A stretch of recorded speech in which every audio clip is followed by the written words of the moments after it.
A chain of length L is placed on a smooth spherical surface of radius r with one of its ends fixed at the top of the sphere. What will be the acceleration a of each element of the chain when its upper end is released? Take length L less than pi r by 2. तो question क्या कह रहा है कि एक spherical surface है, तो उस पर हमने मान लीजिए हुक है, वहाँ से चेन लटका दी ऐसे एक, ठीक है ऐसे, और चेन की जो लेंथ ली हुई है वो पाई आर बाई 2 से थोड़ी कम है।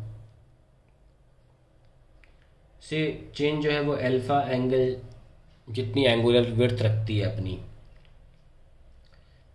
तो कंसेप्ट सिर्फ इतना सा है कि मतलब सवाल इतना सा है कि ये कह रहे हैं चेन को अगर हम छोड़ दें तो अगले ही पल जो डायग्राम होगा वो कैसा बनेगा। जो डायग्राम होगा वो कुछ ऐसा सा बनेगा।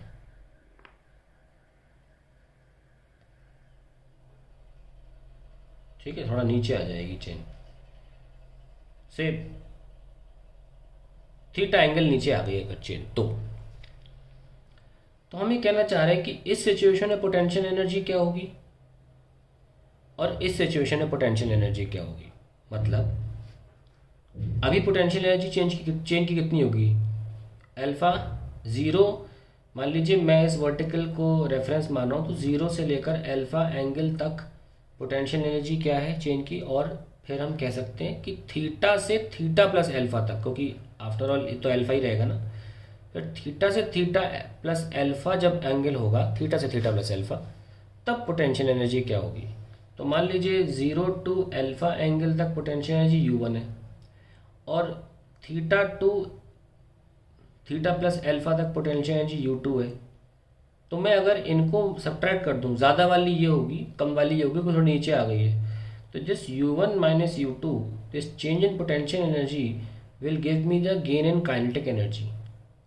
जब मैं ये निकाल लूँगा तब मैं इसको डिफरेंशिएट करूँगा पोटेंशियल एनर्जी और बोथ साइड्स, और डिफरेंशिएट करके वी स्क्वायर में से आएगा 2v और v का a आ जाएगा, वो a ही हमारा आंसर होगा। तो हमारा मेन मुद्दा यहाँ पे है कि हम पोटेंशियल एनर्जी निकालें और उसके बाद सब्ट्रैक्ट करें। तो पहले हम पोटेंशियल एनर्जी निकाल लेते हैं इस चेन की। कैसे निकालें, एक छोटा सा एलिमेंट ले लेते हैं, छोटा सा, और मान लेते हैं फाई एंगल पर है वो, डी फाई थिकनेस का। तो let a small element be taken, element of length dx be taken. तो उस छोटे से एलिमेंट का मास dm कितना होगा, it will be lambda dx, जहाँ हम अपनी मर्जी से लेमडा अज्यूम कर रहे हैं, बाद में MIL से हम चेंज कर देंगे उसको। तो उस छोटे से एलिमेंट के लिए पोटेंशियल एनर्जी क्या होगी, it will be m, that is dm, g और h। Now what is h, क्योंकि फाई एंगल पर लिया है तो हाइट कितनी है उसकी ज़मीन से, that is r cos phi.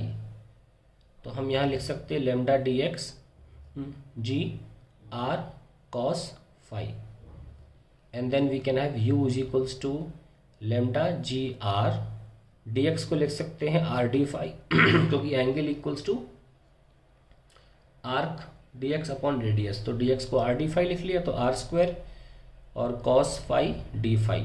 ठीक है, तो हमारा इसको इंटीग्रेट कर देंगे 0 से अल्फा तक, तो हमारा U1 तो आ जाएगा, कितना आएगा, लेमडा जी आर स्क्वायर, और इसका साइन फाई होगा, साइन अल्फा, और साइन 0 को 0 लिखते तो आंसर फाइनली आ गया साइन फाई।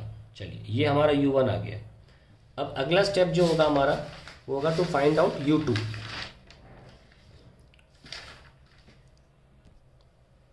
अब हम U2 निकालने जा रहे हैं, जो कि है potential energy of the ring of the chain, जो वो थीटा एंगल से नीचे आ गई है, और थीटा से थीटा प्लस अल्फा तक पोटेंशियल एनर्जी क्या होगी। हम यही एक्सप्रेशन यूज़ कर सकते हैं du का, सिर्फ हमें लिमिट्स चेंज करनी है, बहुत लंबा स्टेप नहीं है। इट विल बी थीटा से थीटा प्लस अल्फा, बस इतना ही करना है।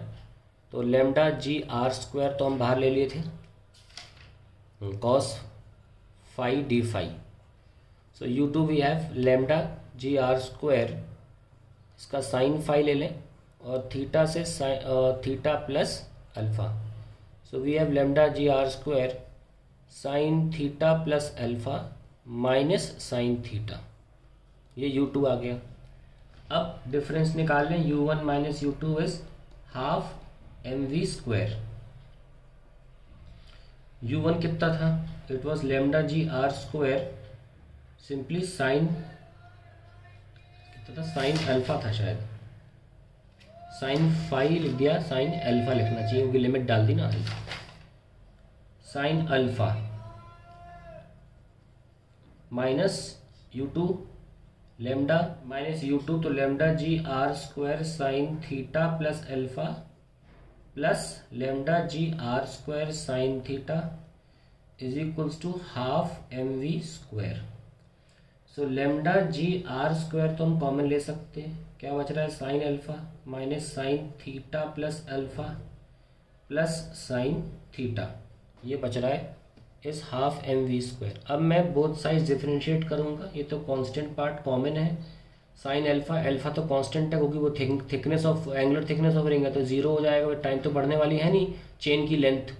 और यहाँ पे आ जाएगा cos theta plus alpha. Theta बदल सकता है, कितना कितना गिरती चली जाएगी तो वही हमारा ओमेगा हो जाएगा. D theta by D T is omega. ठीक है, अल्फा तो कांस्टेंट है प्लस साइन थीटा का फिर से कॉस थीटा और कॉस थीटा का फिर से omega is equals to 1/2 m v square का 2v और v का a.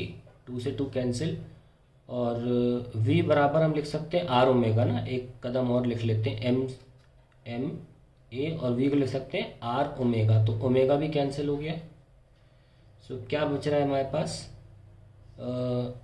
m चाहे तो यहाँ पे देखो मैं m/l लिख लेता हूँ जी आर स्क्वायर और cos theta minus cos theta plus alpha is equals to m a r. तो आर से एक आर कैंसिल, एम से एम कैंसिल. सो एक्सेलरेशन आ गया आर जी बाई एल. ठीक है, और ये ध्यान रखें कि हमसे बोला गया था कि टॉप से छोड़ा है. जब एंगल जीरो था वहां से छोड़ा है तो अब थीटा में जीरो पुट कर देंगे तो 1 माइनस कॉस अल्फा. और अल्फा क्या है? अल्फा तो ये पूरा एंगल था. आ गया है ना. तो ये पूरी थिकनेस थी अल्फा जो क्या होगी l/r. तो उसको हम रिप्लेस कर देंगे कॉस ऑफ l/r से. And that is the answer to the question.